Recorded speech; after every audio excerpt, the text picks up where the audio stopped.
हाँ, welcome back friends. Animal kingdom शुरू है हमारा और आज हम एनिमल किंगडम के लेक्चर नंबर 5 पे चलते हैं। तो देखते हैं कि हमारे यहाँ पे आज फाइलम शुरू होने वाले हैं। तो इसके पहले वाले लेक्चर्स में अगर हम देखेंगे तो उन लेक्चर्स में हमने बेसिस ऑफ क्लासिफिकेशन देखा था, ठीक है। यानी कि कौन से बेसिस पे डिफरेंट साइंटिस्ट्स जो आए थे, टैक्सोनॉमिस्ट्स जो आए थे, उन्होंने टाइम टू टाइम जो है डिफरेंट बेसिस पे एनिमल किंगडम को डिफरेंट फाइलाज में अलग अलग ग्रुप्स में रख दिया, ठीक है। उसमें हमने पढ़ा है बहुत सारे कैरेक्टरिस्टिक्स, यानी कि बेसिस ऑफ क्लासिफिकेशन जिनको हम बोलते हैं। सबसे पहले हमने पढ़ा था हैबिट एंड हैबिटेट, ठीक है। इसके बाद हमने पढ़ा था symmetry, then germ layers, then coeloms, ठीक है, बॉडी सीलूम। इसी तरह हमने पढ़ा था बॉडी सेगमेंटेशन, मेटामेरिज्म, ठीक है। हमने पढ़ा था बॉडी प्लान, ठीक है। ये सारे हमने नोटोकॉर्ड वगैरह ये सारे हमने पढ़े हैं। अब हम आज आएंगे फाइलाज पे, ठीक है। तो स्टार्ट करेंगे हम मोस्ट प्रिमिटिव फाइलम से, that is the phylum Porifera. चलो, नंबर 1 फाइलम आज हम स्टार्ट करेंगे, that is phylum Porifera. Note साथ साथ बनाओ और साथ साथ रिवाइज करो। देखो, जितने भी लेक्चर आज तक हो चुके हैं तब तक नया लेक्चर बिल्कुल भी मत लगाओ आप, जब तक ना आप पहले हुए वाले लेक्चर जो है वो पहले रिपीट करके आओ। क्लियर? जब वो आप रिपीट करके आएंगे, रिवाइज करके आएंगे वो लेक्चर्स, तब जाके आपको जो मैं पढ़ाऊंगा वो आपको तब जाके समझ आएगा। क्योंकि जितने भी अब हम फाइलम्स पढ़ेंगे ये सब फाइलम्स कहीं ना कहीं टच करेंगे हमारे बेसिस ऑफ क्लासिफिकेशन से, जो हमने पिछले 4 लेक्चर्स में पढ़ चुके हैं, ठीक है। चलो, फाइलम पोरीफेरा क्या है? फाइलम पोरीफेरा सबसे पहले हम जानने की कोशिश करेंगे, इसका कुछ और तो नाम नहीं है। These are also known as the pore-bearing animals. Pore-bearing animals. Pore-bearing animals यानी कि इन एनिमल्स की बॉडी की सरफेस के ऊपर आपको दिखेंगे छोटे छोटे पोर्स, छोटे छोटे छेद आपको दिखेंगे। इस कैरेक्टर की वजह से इनको हम नाम देते हैं पोर-बेयरिंग एनिमल्स, ठीक है। They are also known as sponges. एक और नाम है इनका, इनको हम बोलते हैं स्पंज, ठीक है। स्पॉन्जेस बोलते हैं इनको, ठीक है, शाबाश। यानी कि ये स्पंज की तरह जो है ऐसे कॉन्ट्रैक्ट होके फिर से वापस आता है अपने नॉर्मल शेप में, ठीक है। यानी कि इनकी बॉडी का जो लेवल ऑफ ऑर्गेनाइजेशन है वो सेलुलर होता है और वो लूज होता है। आप ऐसे दबाओ, इनको स्ट्रेस दे दो बॉडी पे, फिर से वापस आएंगे अपने नॉर्मल पोजीशन पे, ठीक है। यानी कि ये इजीली कंप्रेस हो सकते हैं, इसलिए इनको हम नाम देते हैं स्पंज, ओके। तो ये पहला इनके बारे में पॉइंट था। फिर हम आएंगे बेसिस ऑफ क्लासिफिकेशन जो मैंने आपको पढ़ाया था, इसकी जनरल कैरेक्टर्स पे, ठीक है। General features, general characters. जब हम जनरल कैरेक्टर्स देखते हैं इनके, तो सबसे पहले हम यहां पे पढ़ने की कोशिश करेंगे number 1 general character, that is the, इसका हैबिटेट क्या है। अगर ये फाइलम है तो पहले इसका हैबिटेट जानने की कोशिश करेंगे, कहाँ पे रहता है ये, कहाँ पे आपको मिलेगा ये वाला फाइलम के मेंबर्स, ठीक है। सबसे पहले है habitat. First is habitat means हो गया रहने की जगह। पहले भी मैंने आपको बोला था जब मैंने बेसिस ऑफ क्लासिफिकेशन पढ़ाई थी, ठीक है। अगर हम हैबिटेट की बात करेंगे बेटा, तो इसका जो हैबिटेट है दैट इज एक्वाटिक।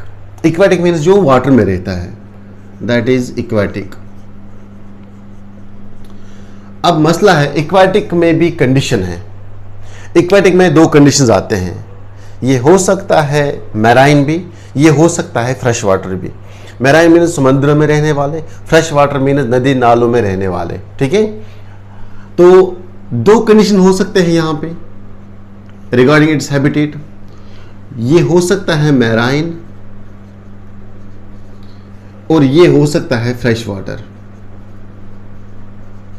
अब क्या है, दोनों में क्या है? अब देखो मोस्ट ऑफ द स्पंजेस, जब मैं मोस्ट की बात करूंगा तो आप समझना नियर अबाउट 90% स्पंजेस जो है, पॉरीफेरा जो है, वो मैराइन है, वो समुद्र में रहते हैं। ठीक है, मैं लिखूंगा मोस्टली,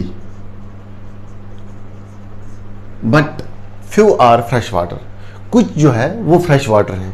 ठीक है, फ्यू, वेरी फ्यू, बहुत कम स्पॉन्जेस ऐसे हैं जो कि फ्रेश वाटर में रहते हैं, रिवर में आपको मिलेंगे, कैनाल्स में आपको मिलेंगे। ठीक है, पॉन्ड्स, लेक्स में आपको मिलेंगे, वो बहुत ही कम है। जैसे कि एक एग्जांपल है यहाँ पे फ्रेश वाटर की, उसको हम बोलते हैं स्पॉन्जिला। जैसे कि इसकी एग्जांपल है Spongilla, this is the fresh water sponge, इसको हम बोलते हैं। समझ आ गया बेटा आपको? Very good. नाउ ये हो गया इसका हैबिटेट। तो मोस्ट केसेस में आप याद रखोगे they are mostly marine and few are fresh water like that of the spongilla. Character number second पे चलो। जब हम सेकंड कैरेक्टर की बात करते हैं, हैबिट हो गया ये, इसके बाद हैबिट, सॉरी ये हैबिटेट था, ये हैबिट है। हैबिट मीन्स हो गया इसकी बॉडी एक्टिविटीज कैसी है। मैंने जब आपको पढ़ाया था जनरल कैरेक्टर्स में, जब हमने बेसिस ऑफ क्लासिफिकेशन पढ़ा था, तो मैंने आपको बोला था ये ऑर्गेनिज्म जो है, ये फाइलाज के ऑर्गेनिज्म, या तो ये सेसाइल होते हैं या तो ये फ्री लिविंग होते हैं। अगर हम बात करेंगे कहाँ, जो ये अपने हैबिटेट में जब रहते हैं तो कैसे रहते हैं। अगर हम पॉलीफेरास की बात करेंगे तो ये जनरली सेसाइल है। Sessile means they are attached, ये अटैच रहते हैं सबस्ट्रेटम के साथ। अगर ये फॉर एग्जांपल वाटर बॉडी है तो ये पॉलीफेरा है, ये पॉलीफेरा ऐसे अटैच रहता है किसके साथ? इस वाटर बॉडी के सरफेस के तल्ली के साथ, बॉटम के साथ। तो इसको हम बोलते हैं सेसाइल, दे आर सेसाइल। कोई पूछेगा सेसाइल क्या है तो बोलना attached with substratum. Substratum means जिस वाटर बॉडी में ये रहता है उसके बॉटम के साथ ये अटैच रहता है, या कोई पत्थर होगा वहां पे या सैंड होगी वहां पे, उसके साथ ये मोस्टली अटैच रहते हैं। क्लियर हुआ बेटा पॉइंट? शाबाश। इसके बाद हम आएंगे एक और जनरल कैरेक्टर्स पे, दैट इज द सिमेट्री। ठीक है, एक एक करके नहीं, सिमेट्री से पहले आएंगे लेवल ऑफ ऑर्गेनाइजेशन पे। Most important, level of organisation. Level of organisation, जब हम बात करेंगे लेवल ऑफ ऑर्गेनाइजेशन की, यानी कि इसकी बॉडी किसकी बनी है? सेल्स की बनी है, टिश्यूज की बनी है, ऑर्गन्स की बनी है, ऑर्गन सिस्टम की बनी है। याद करो, it is most primitive phylum, सबसे पुराना फाइलम है ये, और इसकी बॉडी जो है वो बहुत ही सिंपल है और वो बनी है सिंपल सेल्स की। Cells are not aggregate to form tissues. Cells ने एग्रीगेट होने के बाद टिश्यू नहीं बनाई, सिर्फ बिखरे हुए सेल्स रहे, तो उसको मैं बोलता हूं cellular grade of organisation. Cellular grade of organisation, यानी कि अगर ये स्पॉन्ज है, क्लियर, तो इसके बॉडी में सिर्फ सेल्स आपको देखने को मिलेंगे, ऐसे ग्रुप ऑफ सेल्स, बट इसको हम टिश्यू नहीं बोल सकते हैं। क्यों? क्योंकि सेल्स के बीच में इंट्रासेल्युलर मटेरियल नहीं है, टिश्यू फ्लूइड जिसको हम बोलते हैं वो नहीं है, तो सेल्स ऐसे फ्रीली मूव करते हैं। Cellular material between the two cells is absent, तो इसको हम बोलते हैं cellular grade of organisation. Okay बेटा, क्लियर? लेवल ऑफ ऑर्गेनाइजेशन क्या है? Cellular level of organisation. इसलिए इनको हम बोलते हैं दे आर सबसे प्रिमिटिव, मोस्ट प्रिमिटिव एनिमल्स, सबसे पुराने animals. They are most primitive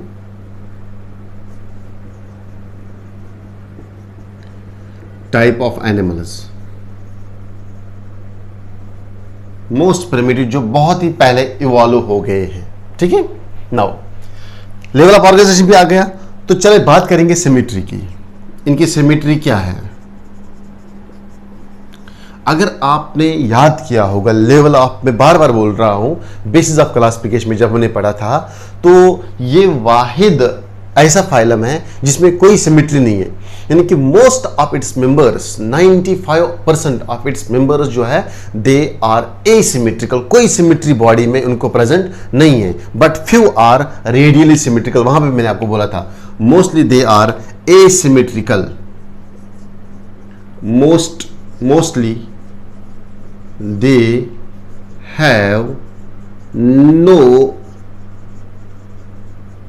symmetry, कोई भी सिमिट्री नहीं है। मैंने आपको इससे पहले बोला अगर ये स्पॉन्ज है, फॉर एग्जांपल ये स्पॉन्ज भी है, कोई भी बॉडी की शेप प्रॉपर शेप ही नहीं है, ठीक है। अगर हम देखेंगे इसका सेंट्रल एक्सिस है, ऐसे काटो तो बॉडी बिल्कुल भी टू इक्वल हाल्व्स में डिवाइड नहीं होती है, ऐसे काटो बिल्कुल भी दो इक्वल हाल्व्स बॉडी के नहीं मिलेंगे जब आप बॉडी को सेंट्रल एक्सिस से काटेंगे। तो ऐसे सिमिट्री को हम नाम देते हैं एसिमेट्रिकल बॉडी, ठीक है। तो mostly they have no symmetry, तो हम बोल सकते हैं दे आर एसिमेट्रिकल,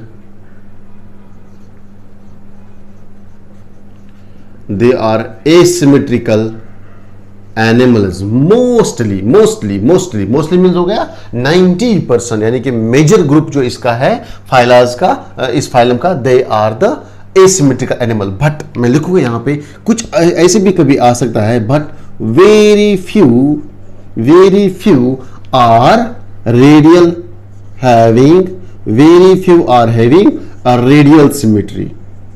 बहुत ही देखो एक्सेप्शन हर जगह पे है, ठीक है, चेंजेस हर जगह पे आती है। अगर फॉर एग्जाम्पल अगर वो 99% आपको कोई फाइलम प्योर मिलेगा, लेकिन उसमें भी कुछ एनिमल्स ऐसे होंगे जो उस फाइलाज के कैरेक्टर्स को छोड़ के कुछ और फाइलाज के कैरेक्टर जो है अपने अंदर लाता होगा, ठीक है, लेकिन वो एक्सेप्शन है। एक्सेप्शन जनरली हम यहाँ पे इंक्लूड नहीं करते हैं। तो एज अ फाइलम अगर हम नाम देंगे तो as a phylum they are asymmetrical, but very few are having radial symmetry.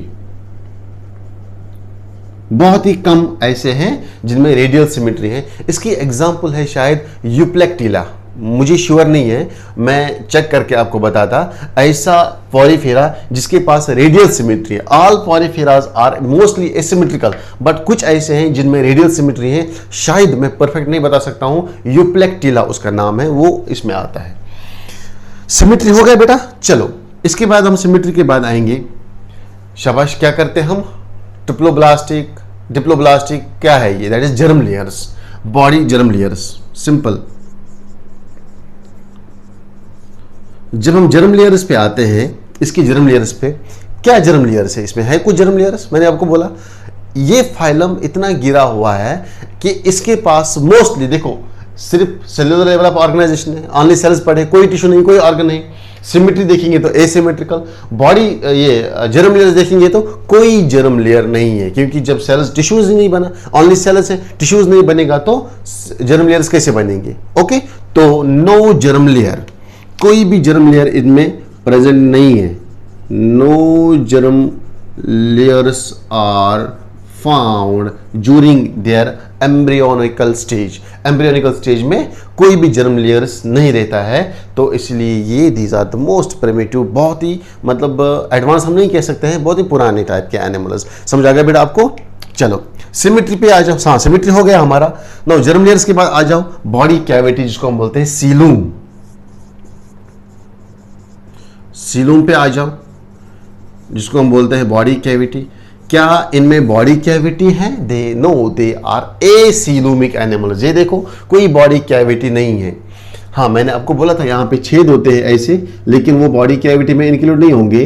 वो इनको हम बोलते हैं ओस्टिया। उन ओस्टिया से वाटर जो है वो अंदर आता है बॉडी के अंदर, फिर बॉडी में एक कैविटी होती है, लेकिन वो ये कैविटी नहीं है जिसको हम सीलूम बोलेंगे। नहीं, सीलूम हम उसी कैविटी को बोलेंगे which is in between the alimentary canal, the gut and the body wall. ये अगर इसका बॉडी वॉल है, बॉडी वॉल और बीच में गट होना चाहिए, लेकिन इसके पास गट ही नहीं है, इसके पास एलिमेंट्री कैनाल ही नहीं है, इसके पास डाइजेस्टिव सिस्टम ही नहीं है, तो स्पेस कहां से होगी? क्लियर? तो यहां पे no body coelom, no body cavity, मैं लिखूंगा they are acoelomic animals, they are acoelomate, acoelomate animals. That it means that body cavity is absent. Body cavity बेटा क्या है? एब्सेंट है। समझ आ गया बेटा आपको? क्लियर हुआ पॉइंट? शाबाश। इसके बाद हम देखेंगे इसमें ये नए कैरेक्टर्स आ गए जो हम ऑलरेडी जानते ही है। हैबिटेट क्या है इसका, हाँ, लेवल ऑफ ऑर्गेनाइजेशन, सिमेट्री क्या है, जर्म लेयर्स क्या है, बॉडी सीलूम, बॉडी कैविटी है या नहीं है, कुछ भी नहीं है। इसके अलावा इसमें हमने देखा था नो सर्कुलेटरी सिस्टम, कोई सर्कुलेटरी सिस्टम प्रेजेंट नहीं है इसमें, no circulation, no circulatory, LATORY, no circulatory system, कोई भी सर्कुलेटरी सिस्टम आपको इनमें नहीं दिखेगा। शाबाश। इसके अलावा नो नर्वस सिस्टम, कोई भी नर्वस सिस्टम नहीं है इनमें, no nervous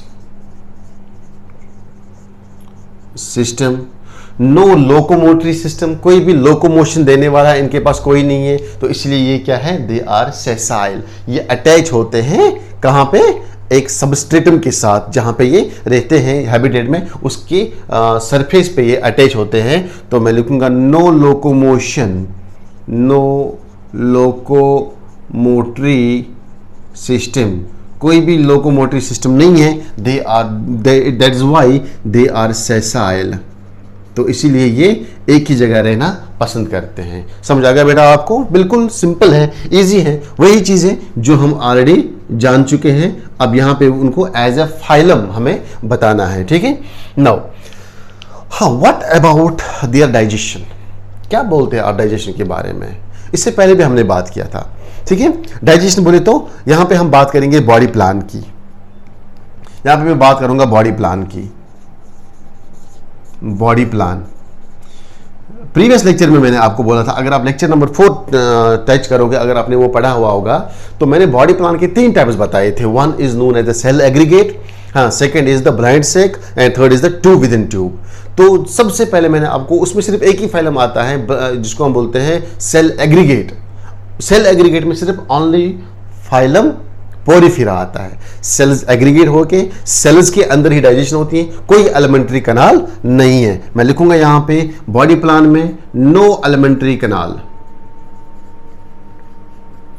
no alimentary canal, कोई एलिमेंट्री कनाल नहीं है। तो डाइजेशन फिर कहां पे होती है, इनसाइड द सेल। तो digestion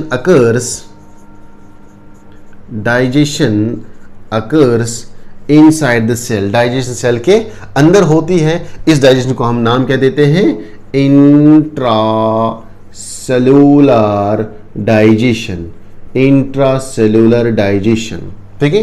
no mouth, no anus, कोई माउथ नहीं है, नो माउथ, नो एनस।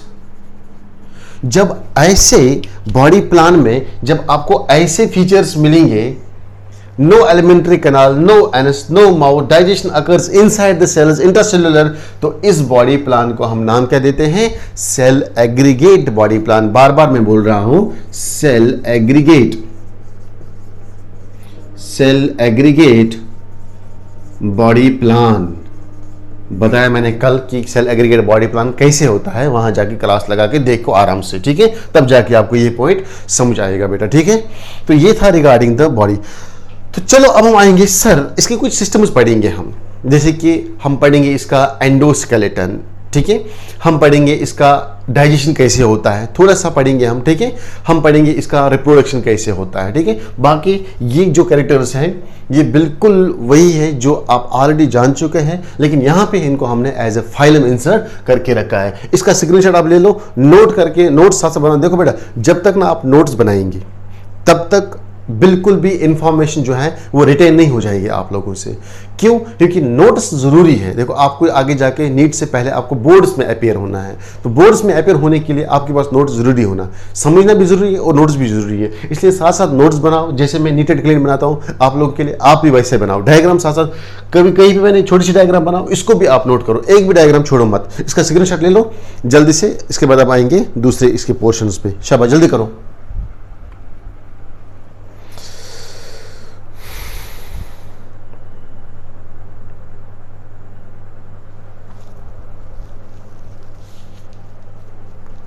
हो गया?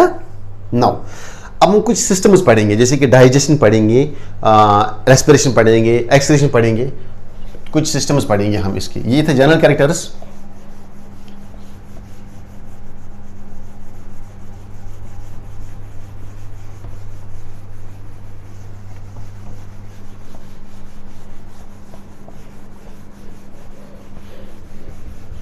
ओके, तो बॉडी सिस्टम्स पे जब हम आते हैं तो पहले हम इसमें देंगे कुछ बॉडी सिस्टम्स पढ़ेंगे। वैसे तो बॉडी सिस्टम्स है नहीं इसमें, तो हम जनरली फिजियोलॉजिकल जो मैकेनिज्म रहता है वो हम पढ़ेंगे। चलो हम बात करेंगे यहां पे, now we will talk about the digestion कैसे होती है, फिर क्लियर, एक्सक्रीशन कैसे होती है और रेस्पिरेशन कैसे होती है। ओके, डाइजेशन कैसे होती है, एक्सक्रीशन एंड रेस्पिरेशन, ये सेम मैकेनिज्म से होते हैं। इनके लिए ये प्रोसेस बॉडी में चलाने के लिए इनकी बॉडी के अंदर एक मैकेनिज्म होता है, उसको हम बोलते हैं वाटर कैनाल सिस्टम। ध्यान से सुनना, it occurs through water canal system. देखो बेटा, अगर क्वेश्चंस आएंगे ना एग्जाम में तो वाटर कैनाल सिस्टम से डेफिनेटली क्वेश्चन आता है, बिल्कुल इजी है, कुछ भी नहीं है।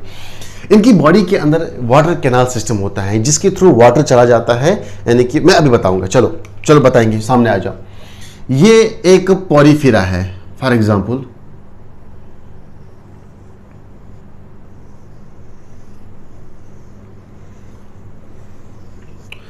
ये कोई भी पॉरीफेरा है, ठीक है। इसकी बॉडी पे यहां पे छोटे छोटे छेद होते हैं ऐसे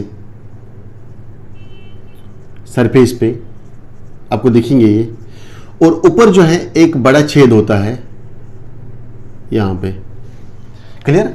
इसी को मैं क्या करूंगा, जब मुझे अच्छे से देखना होगा तो चीजों को मैं क्या करता हूं, एक सेक्शन लेता हूं और उसको जूम करके देखता हूं एज यूजुअल, है ना। वेरी गुड, चलो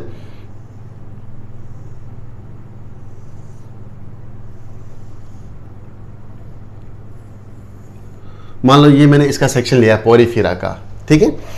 अब जब मैं देखता हूं इसकी बॉडी लेयर्स को, क्लियर, ये थोड़ा सा मैं बड़ा बनाऊंगा, थोड़ा सा मैं, क्योंकि मुझे यहां पे जगह चाहिए।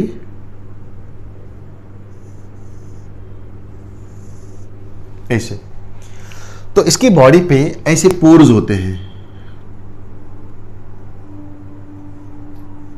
ऐसे। ये पोर्स को हम नाम देते, मैंने इससे पहले भी आपको बोला था, these pores are known as ostia.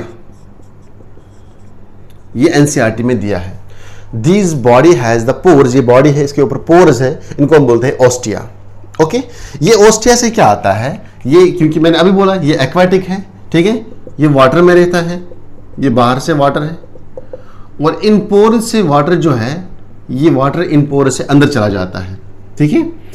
ये वाटर आता है इन पोर्स से अंदर आता है, ये देखो आ गया वाटर इधर, वेरी गुड। अब अंदर जो स्पेस बची है, इस स्पेस को हम नाम देते हैं स्पॉन्जोसील, याद रखना, दिस स्पेस इज नोन है, अगर ये वाटर है यहां पे, इस स्पेस को हम बोलते हैं स्पॉन्जोसील। ये कैविटी नहीं है, बॉडी कैविटी नहीं है, ये सीलम नहीं है। ये सीलम किसके बीच में होता है, between the gut, between the alimentary canal and the body wall. हाँ, ये body wall and body wall के बीच में है, इसको हम वो सीलम नहीं बोल सकते, इसको हम बोलते हैं स्पॉन्जोसील। और ऊपर एक ओपनिंग होती है, इस ओपनिंग से वाटर जो यहां से आया था अंदर, ऐसे जो यहां से वाटर अंदर आया था, ध्यान से समझना मैं क्या बोल रहा हूं, जो वाटर यहां से अंदर आया था वही वाटर अब इस एक ओपनिंग से बाहर जाएगा। अगर ये ऑस्टिया थे तो इसको हम बोलते हैं ऑस्क्यूलम, सिंपल। ऑस्टिया से वाटर इनकरेंट अंदर जाता है, स्पॉन्जोसील अंदर कैविटी है और इस कैविटी के थ्रू वाटर बाहर जाता है, that is the osculum. Okay, clear हुआ बेटा पॉइंट। शब्द बहुत इजी है, कुछ भी नहीं है इसमें, सिंपल सिंपल चीजें याद रखनी है आपको। तो मैं लिख सकता हूं, इसको हम बोलते हैं कैनाल सिस्टम। क्या बोलते हैं इसको हम, कैनाल सिस्टम। तो क्या है canal system, in current of water inside the body, body के अंदर वाटर करंट जा रहा है और वो वाटर करंट क्या कर रहा है, मैं लिखूंगा यहां पे water in through the ostia, water in आता है थ्रू ऑस्टिया, ऑस्टिया के थ्रू अंदर आता है और किस में जाएगा, goes into spongocoel, goes into spongocoel, और स्पॉन्जोसील के थ्रू चला जाएगा थ्रू ऑस्क्यूलम, ऑस्क्यूलम के थ्रू आउट, यानी कि एग्जिट। क्लियर हुआ पहला पॉइंट। फिर ये मसला क्या था, पहले यहां से वाटर आया, ऑस्टिया से स्पॉन्जोसील में आ गया, फिर ऑस्क्यूलम से बाहर चला गया। ये फंडा क्या है, किस लिए? क्योंकि यहां पे जो सेल्स बैठे थे, मान लो यहां पे पोरस के पास सेल्स बैठे हैं ऐसे, क्योंकि बॉडी में क्या है, सेल्स है। ये जब वाटर अंदर आया, जब वाटर अंदर आया तो इन सेल्स ने इस वाटर को क्या दिया, कार्बन डाइऑक्साइड, और वाटर के अंदर क्या था, डिजॉल्व्ड ऑक्सीजन। वो डिजॉल्व्ड ऑक्सीजन जो है वो इस वाटर से पास होके इन सेल्स को जाएगा, क्योंकि सेल्स को जिंदा रहने के लिए क्या चाहिए, ऑक्सीजन चाहिए। वो ऑक्सीजन कहां से लेते हैं, वो इस वाटर से। जो वाटर यहां पे इन ऑस्टिया के थ्रू अंदर आया था, उस वाटर के अंदर जो डिजॉल्व्ड ऑक्सीजन था, वो डिजॉल्व्ड ऑक्सीजन ये सेल्स कैच करेंगे और वहां से छोड़ेंगे कार्बन डाइऑक्साइड। और जो वाटर यहां से बाहर निकलेगा, जो वाटर यहां से बाहर निकलेगा, इस वाटर के साथ क्या होगा, अब कार्बन डाइऑक्साइड। हो गया रेस्पिरेशन, हो गया रेस्पिरेशन। तो दैट मीन्स जो ये वाटर कैनाल सिस्टम है, water canal system, it is responsible for respiration. Respiration में क्या होता है, रेस्पिरेशन में क्या होता है, रेस्पिरेशन में क्या होता है, सेल्स क्या लेते हैं, डिजॉल्व्ड ऑक्सीजन, डिजॉल्व्ड O2 कहां से लेते हैं, फ्रॉम वाटर इन करंट। जो इन करंट वाटर अंदर आया और क्या करते हैं, और वहां से एग्जिट करते हैं carbon dioxide, and releases carbon dioxide किसके through, through the out current of water. जो ये वाटर को बाहर जाना होता है, ये सेल्स बोलते हैं वाटर को रोको रोको 2 मिनट, हमारा कार्बन डाइऑक्साइड साथ लेके जाओ। तो डिफ्यूजन होता है यहां पे, carbon dioxide inside the water, spongocoel के थ्रू वो वाटर बाहर जाता है। नंबर 1 समझ आ गया पॉइंट। अगर हम बात करेंगे एक्सक्रीशन की, एक्सक्रीटरी मैटर क्या है इनमें, सबसे पहले आपको यह चीज मालूम होना चाहिए कि जो स्पॉन्जेस हैं, जो पोरिफेराज हैं, ये कहां पे रहते हैं, एक्वाटिक वाटर में रहते हैं। मैंने आपको एक्सक्रीशन में पढ़ाया था कि जो भी एनिमल मोस्टली वाटर में रहता है, एक्सेप्ट कुछ मैमल्स हैं जो यूरियोटिलिक है, बाकी जितने भी ये हमारे पोरिफेराज हैं, दे आर अमोनोटिलिक एनिमल्स। पोरिफेराज क्या हैं, इनमें जो नाइट्रोजिनस वेस्ट होता है, इनका जो नाइट्रोजनस वेस्ट होता है, दैट इज द अमोनिया। ये याद रखना, दैट इज द अमोनिया। क्या मैं बोल सकता हूं कि स्पॉन्जेस आर अमोनोटिलिक इन नेचर? क्या मैं बोल सकता हूं स्पॉन्जेस आर अमोनोटिलिक? अमोनोटिलिक, अमोनिया रिलीज करते हैं ये। ओके, तो अमोनिया रिलीज कैसे करेंगे, सेम वही बात करेंगे। ये सेल के पास अमोनिया है, ठीक है, ये सेल के पास अमोनिया मॉलिक्यूल है, अभी ये सेल के पास अमोनिया मॉलिक्यूल है। जैसे ही वाटर यहां से आया तो ये अपना अमोनिया मॉलिक्यूल बाहर छोड़ेगा, NH3 मॉलिक्यूल बाहर छोड़ेगा। वो NH3 मॉलिक्यूल इस वाटर के साथ मिक्स हो जाएगा और वो भी इस वाटर करंट के साथ बाहर जाएगा। कार्बन डाइऑक्साइड होगा उसमें, प्लस क्या होगा उसमें, NH3 अमोनिया। समझ आया? इस तरह से ये वाटर कैनाल जो है ये बहुत ही इंपॉर्टेंट रोल प्ले करता है in the process of respiration, यानी कि डिजॉल्व्ड गैसेस लाता है और वेस्ट गैसेस बाहर निकालता है। एक्सक्रीशन, वेस्ट प्रोडक्ट्स बाहर निकालता है, किसके थ्रू, वाटर करंट के थ्रू। और ये प्ले रोल करता है डाइजेशन में। अब डाइजेशन में कैसे रोल प्ले करेगा ये, ठीक है, ये मोस्ट इंपॉर्टेंट पॉइंट है। यहां पे कल भी मैंने आपको बोला था, चलो मैं यहां पे बनाता, डाइजेशन कैसे करेगा ये हुआ इसका रेस्पिरेशन, ये हुआ इसका एक्सक्रीशन। नाउ डाइजेशन कैसे करता है ये? अगर आपसे क्वेश्चन पूछा जाएगा कि वाटर कैनाल कैसे रोल प्ले करता है डाइजेशन में, अब समझो यहां पे फिर से आएंगे हम इसी डायग्राम पे, यहां पे बनाऊंगा मैं। अब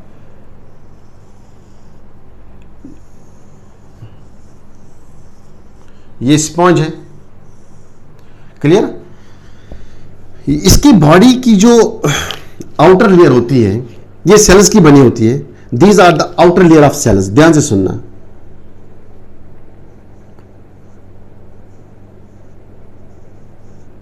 ऐसे ये आउटर लेयर है सेल्स की,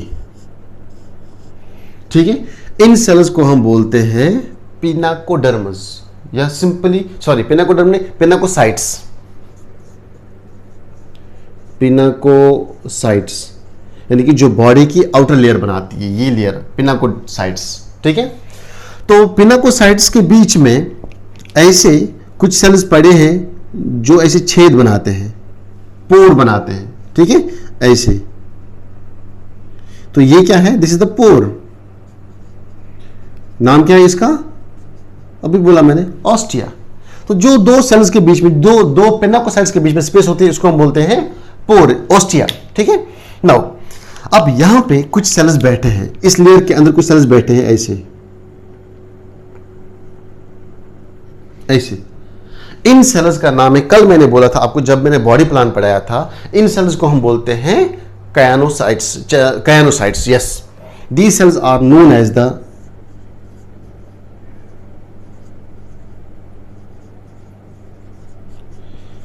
कायनोसाइट्स। और एक नाम मैंने बोला था, इनको क्या बोलते हैं हम? इसको कॉलर सेल्स। इन्हीं सेल्स के अंदर डाइजेशन होती है। कैसे? देखो, ये सेल है, ऐसे लेयर्स में होते हैं ये,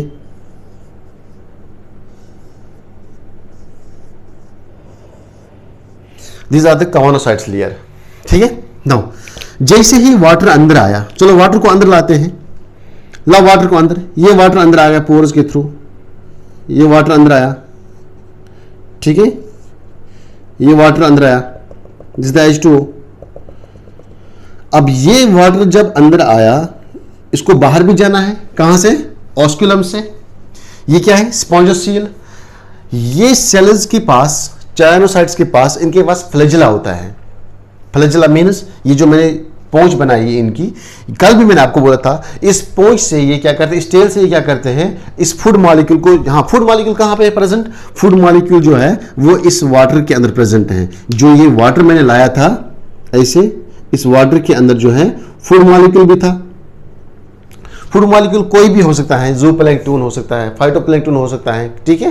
तो कोई भी स्मॉल इंसेक्ट होता है, तो वो फूड मॉलिक्यूल आके यहां पे एनगल्फ करते हैं ये सेल्स, ऐसे फूड मॉलिक्यूल आ गया सेल्स के अंदर, और सेल्स के अंदर ही एंजाइम रिलीज हो जाएंगे। मान लो ये सेल है, अब मैं बाहर बनाऊंगा, ये सेल है, कौन सी सेल है ये? Collar cell. क्यों कॉलर सेल्स को बोलते हैं हम? क्योंकि इसका जो प्लाज्मा मेम्ब्रेन होता है वो ऐसे रहता है, माइक्रोविलाई बोलते हैं इसको हम, ओके। तो इसको हम बोलते हैं कॉलर। ये जो स्ट्रक्चर है इसका बाहर वाला कॉलर, तो इसके अंदर ऐसे रहता है एक फ्लैजेला। ये फ्लैजेला इस फूड पार्टिकल्स को पकड़ के लाता है, और ये फ्लैजेला कंटिन्यूस ऐसे मूव करते हैं ताकि वाटर जो है वो आउट चली जाए, बाहर चली जाए, और फूड मॉलिक्यूल जो है वो ऐसे आते हैं इस सेल के अंदर। आ गया फूड मॉलिक्यूल यहां पे, और यहां पे क्या होती है फिर?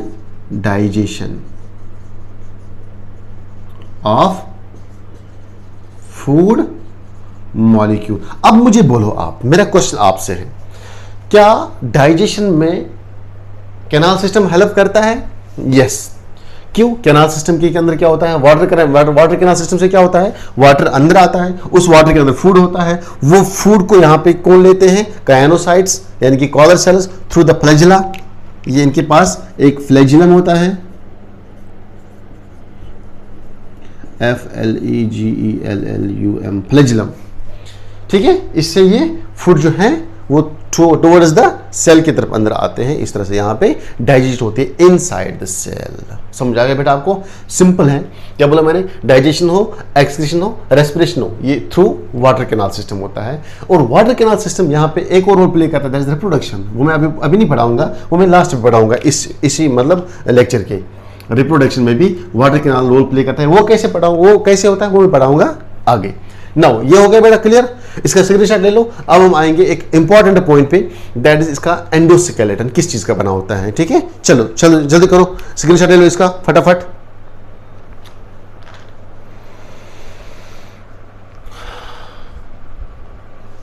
हो गया?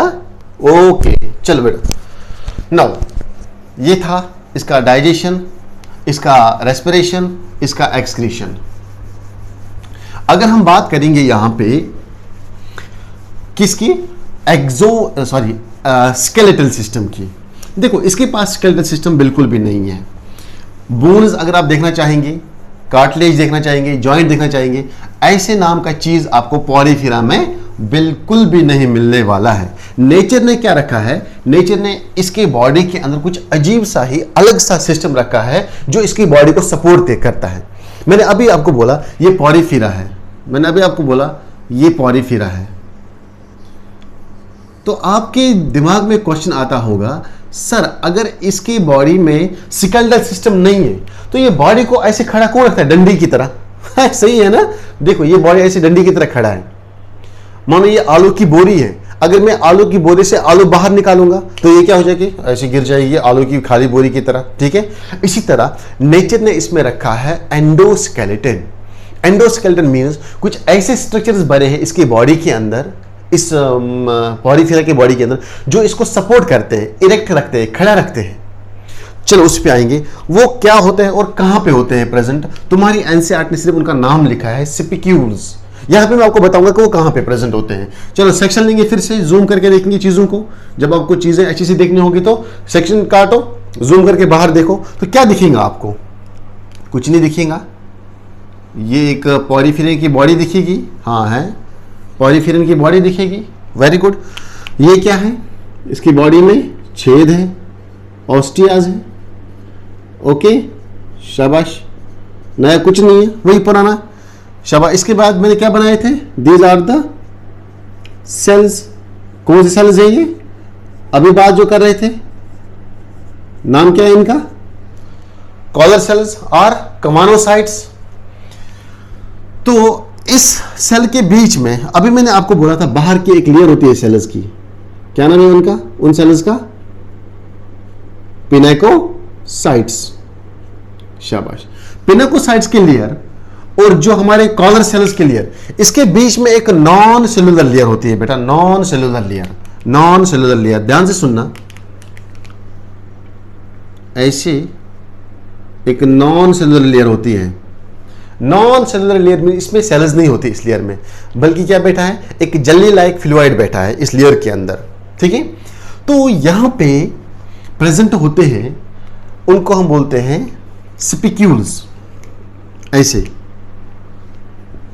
किस कलर से बनाऊंगा मैं, चलो रेड से बनाते हैं। ऐसे जो चावल का दाना आपने देखा है ना, चावल के दाने जैसे होता है यहां पे, ऐसे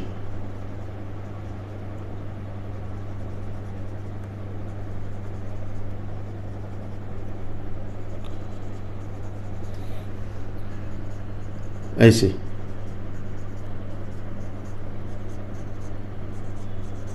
ये इनको हम नाम देते हैं स्पिक्यूल्स।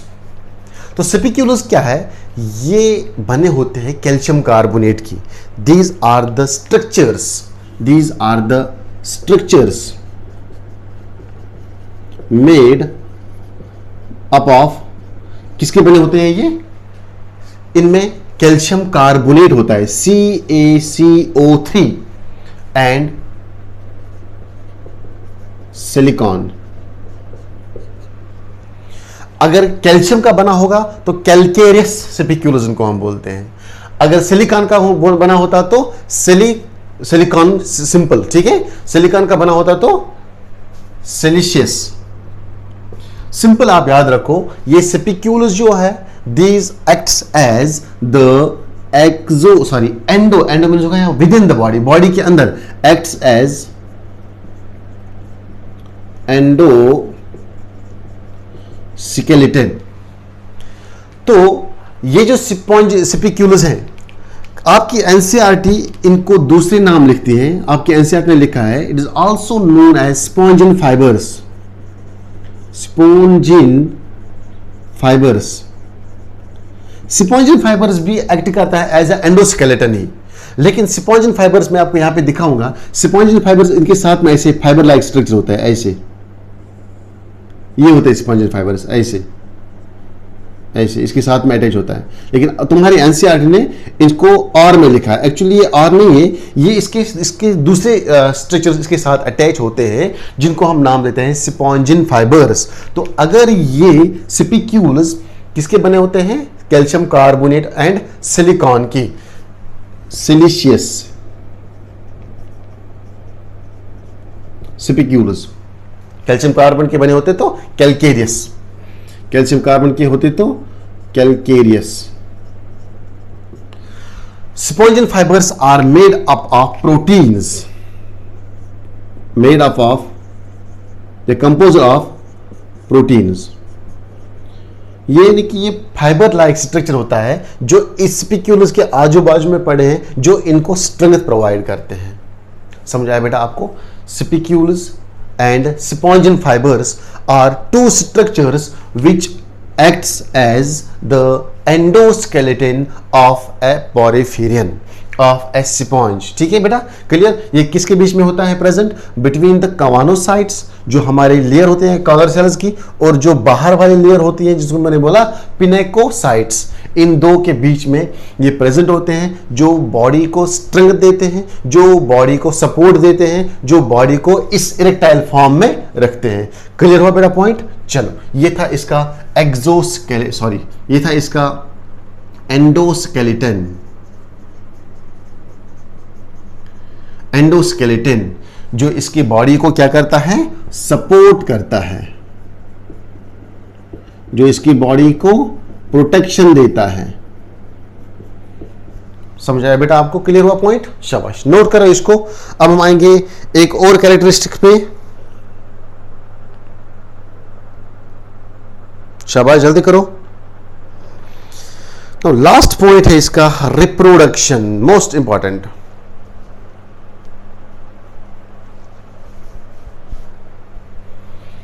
हो गया?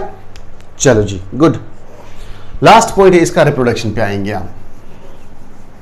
ये था इसका एक्सोस्केलेटन, जो आपकी एनसीईआरटी ने लिखा है स्पिक्यूल्स एंड स्पॉन्जिन फाइबर्स। ये याद रखना, spicules are formed by calcium carbonate and silicon. अगर कैल्शियम कार्बोनेट के होंगे तो कैलकेरियस स्पिक्यूल्स, अगर सिलिकॉन के होंगे तो सिलिशियस स्पिक्यूल्स। तो सिलिशियस स्पिक्यूल दोनों के साथ अटैच क्या होते हैं? Spongin fibres made up of proteins. शाबाश, चीजों को याद करने की कोशिश करो। Now the last and the important one is the reproduction. अगर मैं बात करूंगा पोरिफेरियन के रिप्रोडक्शन की, तो सबसे पहले आपको मालूम होगा रिप्रोडक्शन के दो टाइप्स हैं एनिमल्स के अंदर। One is the sexual reproduction, second is the asexual reproduction. लेकिन जो पोरिफेरियन है ये इतना खतरनाक है, ये दोनों टाइप्स के रिप्रोडक्शन करता है। क्लियर? ये मोस्टली जब जो हम देखते हैं सिंपल ऑर्गेनिजम्स जो होते हैं, सिंपल मल्टीसेलुलर ऑर्गेनिजम्स, वो मोस्टली एसेक्सुअल रिप्रोडक्शन के कुछ पार्ट्स भी शो करते हैं। तो मैं बोल सकता हूं यहां पे इसके अंदर जो रिप्रोडक्शन होता है बेटा, वो दो टाइप्स का होता है। One is known as the asexual type, asexual reproduction, and second is the sexual mode.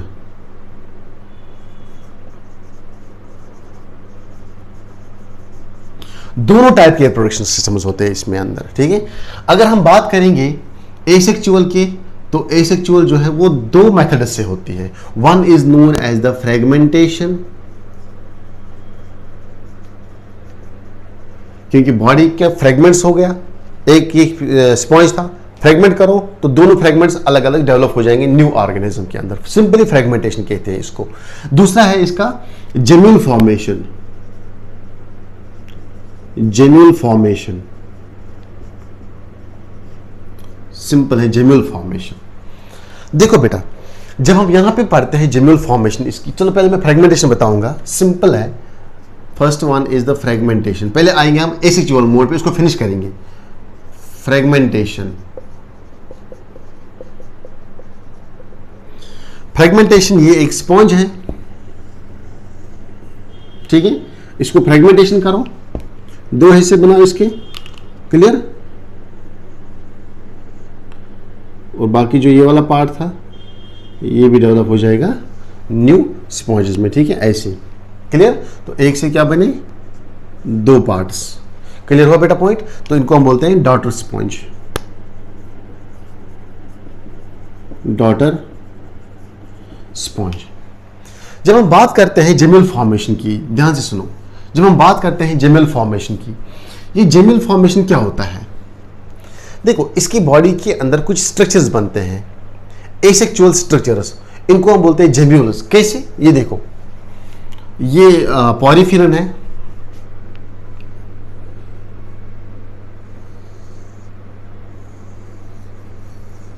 ये पॉरीफिरन है कोई, ये क्या है? ऑस्टियाज है,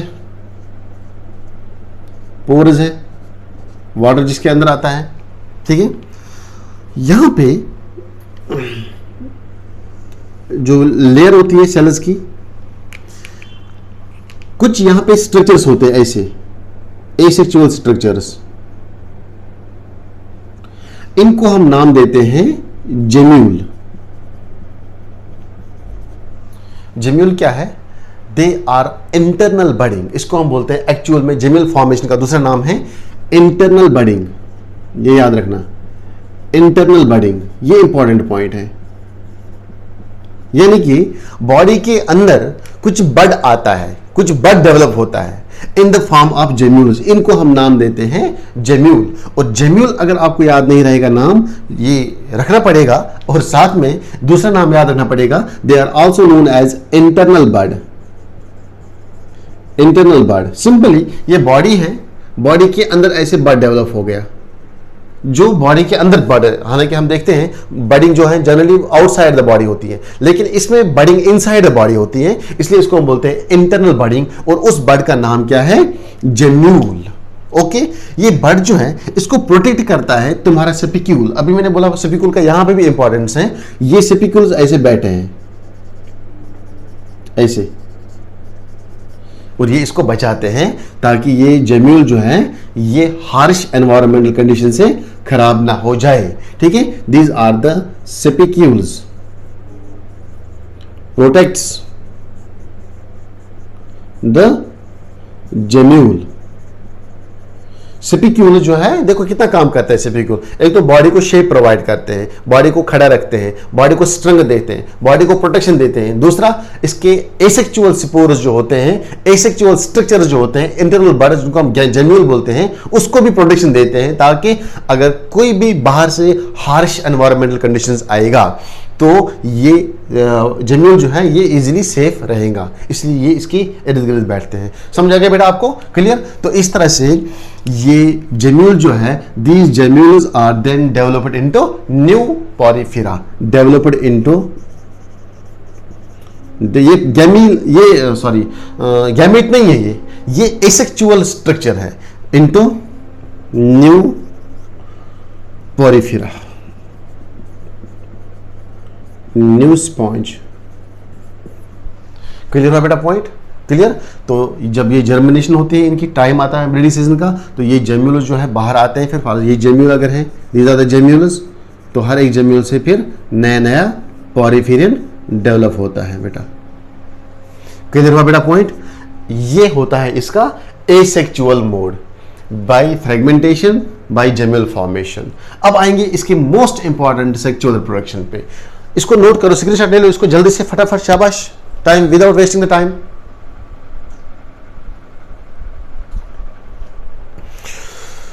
चलो फिनिश करेंगे आज इसको हम। आएंगे अब हम सेक्सुअल रिप्रोडक्शन पे, most important part.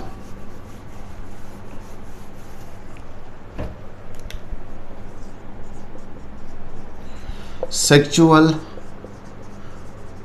Reproduction in Porifera. देखो बेटा ये कहानी इंटरेस्टिंग है, थोड़ा सा ध्यान से सुनना। सेक्सुअल रिप्रोडक्शन इन पोरीफिरस में कैसे होती है? सबसे पहले आपको ये बात जान के बड़ी खुशी होगी कि जो पोरीफिरन्स हैं they are hermaphrodite, means animal एक ही है, बॉडी एक ही है, लेकिन एक ही बॉडी के अंदर दोनों गैमेट्स बनते हैं, मेल गैमेट भी बनता है as well as female gamete भी बनता है। बड़ा चालाक है ये पोरीफिरा। मान लो ये पोरीफिरा है कोई,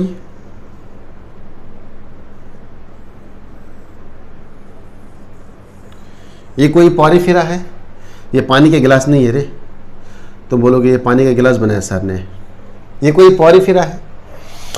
तो ये पॉरीफेरा, ये इसका बॉडी है, बॉडी वॉल,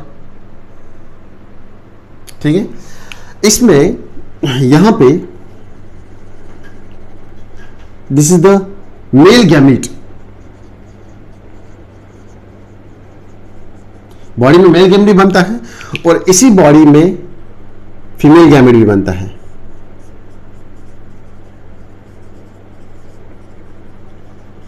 मुझे बोलो, मैंने आपको बोला है इससे पहले कि अगर सिंगल ऑर्गेनिज्म होगा, एक ही ऑर्गेनिज्म में दोनों गैमेट्स बनते हैं, that is known as hermaphrodite. तो मैं लिख सकता हूं स्पॉन्जेस जो है, पहला point, sponges are hermaphrodite, they are hermaphrodite animals। क्यों? बिकॉज एक ही बॉडी के अंदर male as well as female gamete भी बनता है। क्लियर? शाबाश। They are हर्मोफ्रोडाइट। हर्मोफ्रोडाइट का दूसरा नाम क्या है? शाबाश, अगर आपको मालूम होगा, they are known as bisexual animal. Bi means हो गया टू, सेक्सुअल मीन्स हो गया गैमीट्स। दोनों गैमीट्स एक ही इंडिविजुअल के अंदर बनते हैं। They are also known as bisexual. Bisexual animals है ये, ध्यान से सुनना। ओके, अब फर्टिलाइजेशन कैसे होगी? अब करना है सेक्सुअल रिप्रोडक्शन। सेक्सुअल रिप्रोडक्शन में क्या करते हैं हम? मेल गैमेट को फीमेल गैमेट के साथ फ्यूज कराते हैं, तब जाके वहां पे क्या बनता है? जाइगोट। तो यहां पे कैसे बनाएंगे? देखो, बट यहां पे अगर ये हर्मोफ्रोडाइट है, देखो जब मैंने यहां पे एक ही एनिमल के अंदर मेल गैमेट भी बनाया और फीमेल गैमेट भी बनाया, आपके माइंड में डेफिनेटली ये ख्याल आया होगा कि ये मेल गैमेट शायद इसी फीमेल गैमेट के साथ फ्यूज होता है, बट ऐसा नहीं है। ऐसा नहीं है। क्यों? क्योंकि यहां पे होती है क्रॉस फर्टिलाइजेशन। यहां पे होती है क्रॉस फर्टिलाइजेशन। अब मसला है what is cross fertilisation? Cross fertilisation means ये स्पॉन्ज 1 था, दिस वाज, इसको हम नाम रखते हैं स्पॉन्ज ए, और यहां पे इसकी जानू बैठी है, मान लो वो फीमेल नहीं है वो, इसमें मेल फीमेल ये नहीं कर सकते हम डिफरेंशिएट। इसकी जानू बोल सकते हैं हम यहां पे। जानू मींस उसमें भी मेल गैमेट होगा, उसमें भी फीमेल गैमेट होगा, है ना। यहां पे ये मेल गैमेट है दूसरे स्पॉन्ज का, इसका नाम रखेंगे हम स्पॉन्ज बी, तो ये फीमेल गैमेट होंगे, ये फीमेल गैमेट है स्पॉन्ज ए का, स्पॉन्ज बी का। अब क्या होगा? जैसे ही वाटर यहां से अंदर आएगा, पोर से जैसे ही H2O वाटर अंदर आएगा, तो उस वाटर के साथ मैं इस कलर का वाटर बनाऊंगा। इस वाटर के साथ जो मेल गैमेट हैं, ये मेल गैमेट ये इस वाटर के साथ आके ट्रैवल हो जाता है और जाता है दूसरे बॉडी के अंदर। सॉरी, मैंने गलत किया यहां पे। क्यों गलत किया?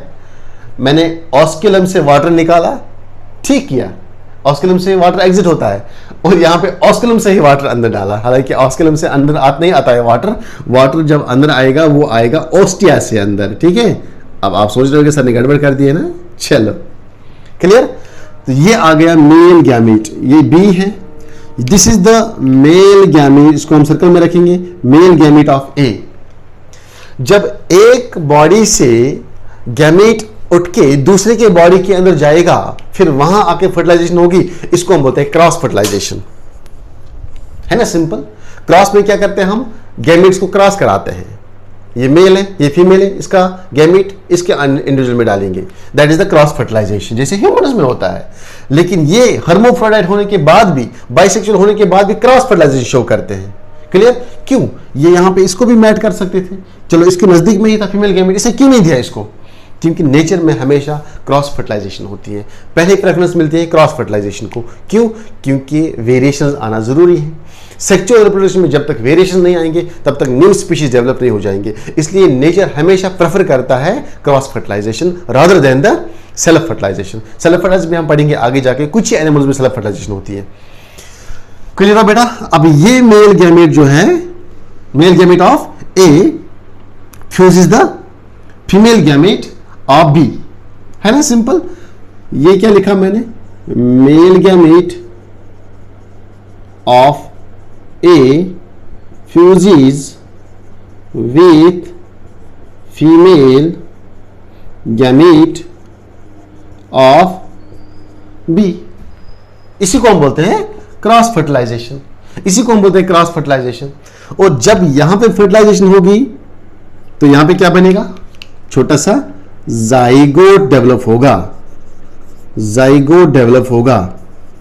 जब जाइगोट, क्यों जाइगोट, क्योंकि zygote is the characteristic future of the sexual reproduction. जब जाइगोट बनेगा यहां पे तो जाइगोट से डायरेक्टली एम्ब्रियो नहीं, जाइगोट से जब एम्ब्रियो बनेगा तो वो एम्ब्रियो जो है वो रिजेंबल नहीं करेगा अपने पेरेंट के साथ, यानी कि रिजेंबल मींस मिला जुला, सेम सेम, वो अपने पेरेंट्स से थोड़ा डिफरेंट रहेगा। इसको हम बोलते हैं larva.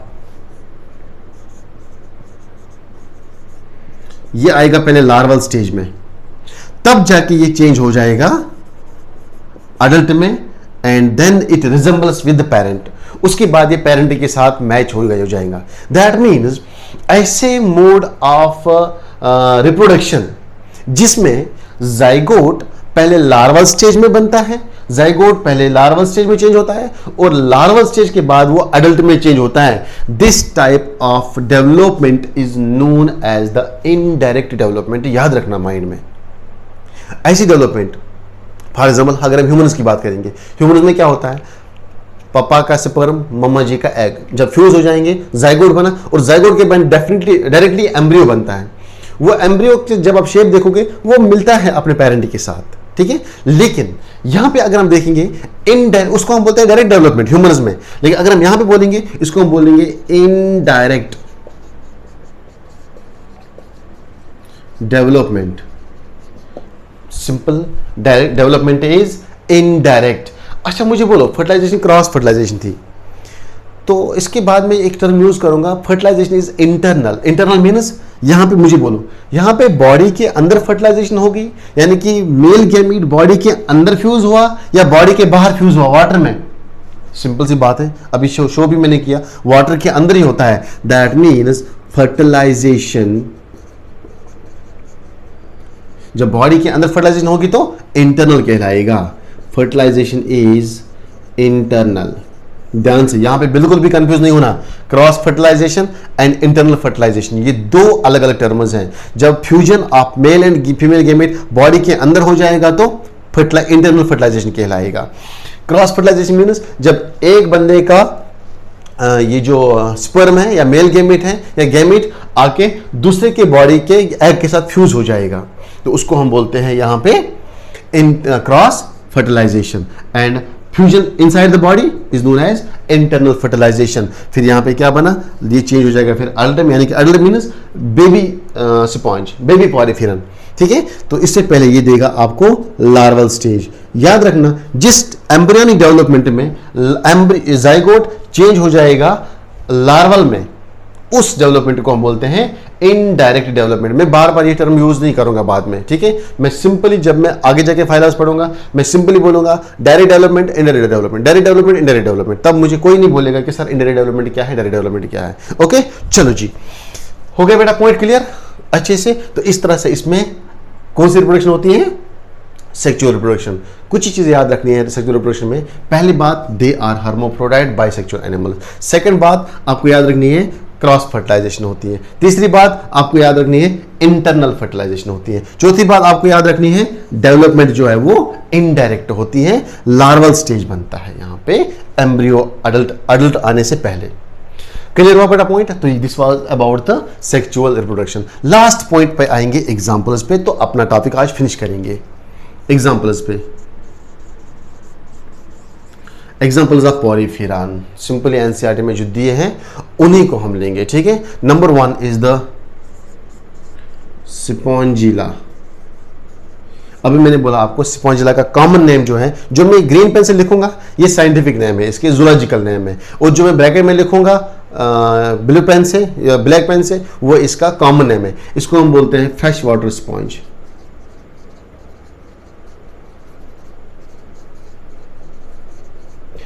Spongilla is known as fresh water sponge. इसके बाद है यू स्पॉन्जिया। यू स्पॉन्जिया, इसको हम नाम देते हैं कॉमन नेम, इसको हम बोलते हैं bath sponge.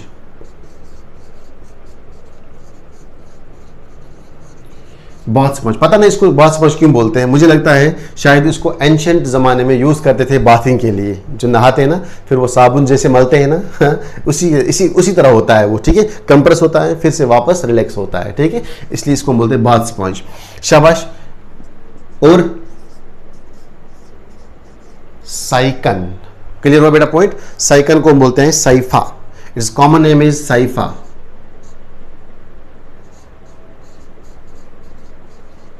It is known as the Scypha. एक और एग्जाम्पल है, that is known as the यूक्लेप्टेलिया।